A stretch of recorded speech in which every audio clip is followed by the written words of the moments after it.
Usai diresmikan oleh Presiden RI Joko Widodo, bendungan yang diklaim sebagai bendungan terpanjang se-Asia Tenggara tersebut kini ramai dikunjungi masyarakat sekitar.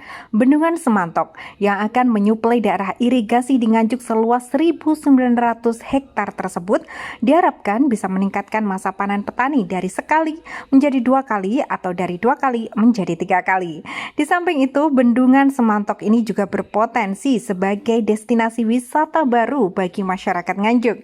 Sebagaimana disampaikan oleh Gunawan Widakdo selaku PLT Kepala Disparabutpar Kabupaten Nganjuk, bahwa selain berfungsi untuk mereduksi banjir, saluran irigasi dan air baku, bendungan Semantok juga berfungsi sebagai destinasi wisata baru di Kabupaten Nganjuk. Potensi wisata ini terlihat dari antusiasme masyarakat yang silih berganti mengunjungi bendungan yang dibangun sejak tahun 2017 tersebut. Bahkan tak sedikit masyarakat yang menghabiskan waktu di akhir pekannya di bendungan tersebut untuk sekedar menikmati pemandangan sekitar atau bersantai menghirup angin segar. Antusiasme masyarakat dapat menjadi peluang bagi warga sekitar sebagai mata pencaharian baru untuk meningkatkan pendapatan mereka, terutama bagi masyarakat relokasi yang bermukim di sisi bendungan Semantok.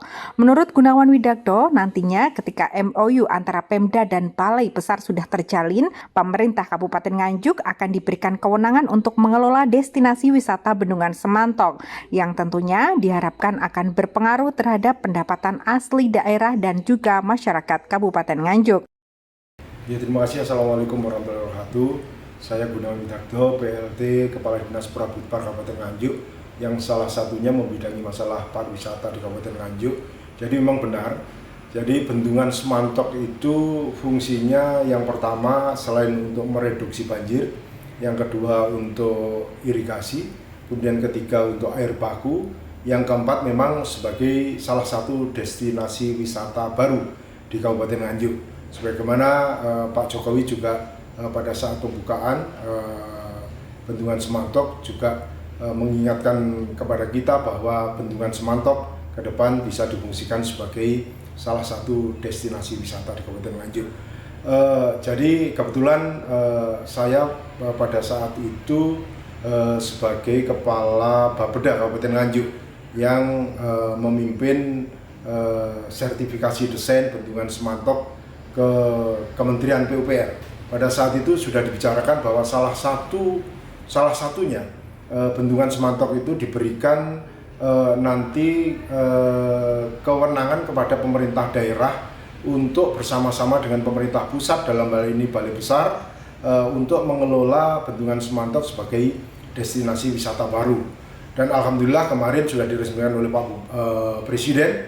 Berarti ini nanti kami, jadi dari Dinas Prabutpar dengan Bapeda yang sekarang kepalanya Pak Fajar, ini nanti harus segera menghubungi Balai Besar untuk MOU lebih lanjut.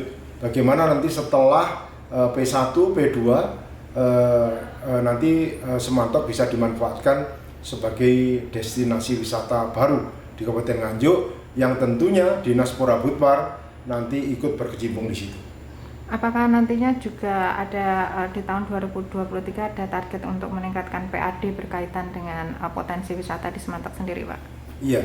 Jadi memang kita belum membicarakan masalah PAD, tetapi itu nanti ketika MOU antara pemerintah daerah dengan Balai Besar itu sudah terjalin dan pemerintah daerah diberikan kewenangan atau tambahan kewenangan untuk mengelola destinasi wisata itu, tentunya nanti akan berpengaruh pada PAD, dan besarannya tentunya juga nanti akan ditetapkan dengan minimal Perbub dan Kebub, maksimal peraturan daerah. Jadi sebagai mungkin review dari peraturan daerah tentang retribusi jasa, termasuk jasa wisata yang saat ini sudah ada.